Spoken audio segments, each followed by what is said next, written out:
ହୋଇଥିବା ତା ମଧ୍ୟରେ ପାଇକ ବିଦ୍ରୋହ, ଦେଶର ପ୍ରଥମ ସ୍ୱାଧୀନତା ସଂଗ୍ରାମ, ଏହା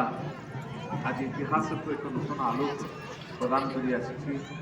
ଇତିହାସକୁ ତାର ଔଜ୍ଜଲ୍ୟରେ, ତାର ଉଜ୍ଜ୍ୱଳ ଆଭାରେ ଅଧିକ ଉଜ୍ଜ୍ୱଳ କରି ଆସିଛି। ଏବଂ ଦେଶର ଶେଷ ସ୍ୱାଧୀନ ଦୁର୍ଗ ଖୋର୍ଦ୍ଧାଗଡ଼ ଏବେ ମଧ୍ୟ ସାକ୍ଷୀ ହୋଇ ରହିଛି, ଯେଉଁଠି ପଞ୍ଚ ପାଇକ ବିଶେଷ ଭାବରେ ଆମେ ଯେମିତିକି ବାହୁବଳେନ୍ଦ୍ର କୃଷିବାସ ପାଠଶାଖା ଠାରୁ ଆରମ୍ଭ କରି ଜୟରାଜଗୁରୁ ଏବଂ ବକ୍ସି ଜଗବନ୍ଧୁଙ୍କ ପର୍ଯ୍ୟନ୍ତ, ମାଧବ ଚନ୍ଦ୍ର ରାଉତରାୟଙ୍କ ପର୍ଯ୍ୟନ୍ତ ଯେଉଁ ପଞ୍ଚ ପାଇକ ବକ୍ସିଙ୍କ ନେତୃତ୍ୱରେ ଏବଂ ବିଶେଷ ଭାବରେ ଜୟରାଜଗୁରୁଙ୍କର ଏହି ଦୂରଦର୍ଶୀ ମନ୍ତ୍ରଣାକୁ ଆଭେୟ କରି ଯେଉଁମାନେ ଏ ମାଟିରେ ବୀରତ୍ୱର ଗରିମାକୁ କରିପାରିଲେ ଏବଂ ଫିରିଙ୍ଗୀମାନଙ୍କୁ ଏ ମାଟିକୁ ଫେରିଯିବାର ରାସ୍ତା ଦେଖାଇବାର ପ୍ରଥମ ବିଦ୍ରୋହ, ପ୍ରଥମ ବିପ୍ଳବ ଆରମ୍ଭ କଲେ, ବାସ୍ତବିକ ତାହା ଇତିହାସକୁ ଆଜି ଏକ ନୂତନ ମୋଡ଼ ଦେଇଛି।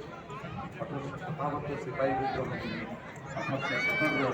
ପାଇକ ବିଦ୍ରୋହ ହେଉଛି ଦେଶର ପ୍ରଥମ ସ୍ୱାଧୀନତା